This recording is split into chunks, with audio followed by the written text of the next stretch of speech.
Wey'ngane zakwethu angibingelele ngiphinde futhi ngikwamukelela kuNqambothi Media TV 18. Ngicela uma ukuthi uyaqala ukuferela ikhasi, ngicela wenze okufanelekile ucofoze usubscribe, ulike bese ushare le video. Ujabulise wengane encane uPenny Ntuli ngemuva kokuvela kwey'ndaba ezithi uxoshiwe umphathi wakhe okanye uxoshiwe u-Ayanda Melansi emsakazweni iGagasi FM nokumsakazo-ke olapha eThekwini.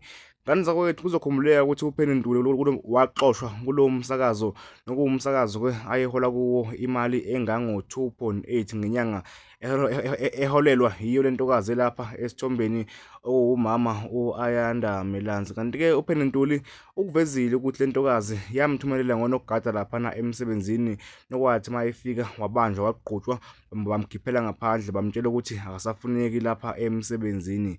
Kanti-ke manje sekuvele-ke iy'ndaba ezithi naye u-Ayanda Melansi ubanjwe yibo onogada bamkhiphela ngaphandle ngemuva kokuthi lesiteshi simsola ngey'nsolo zokuthi ubenokukwazisa abantu abasuke bezokwenza ama-interview kulo msakazi owaziwa kakhulu laphana eThekwini ngokuthi iGagasi FM. uPenny Ntuli-ke uthi-ke isongeso lapha emhlabeni, uthi-ke okubi okwenza kumuntu nakuwe kuyenzeka. uPenny Ntuli-ke ubhale kanje laphana ekhasini lakhe ngesikhathi eveza ukuthi inhliziyo yakhe ijabule ngalokhu okwehlele laphana u-Ayanda Melansi emsakazweni.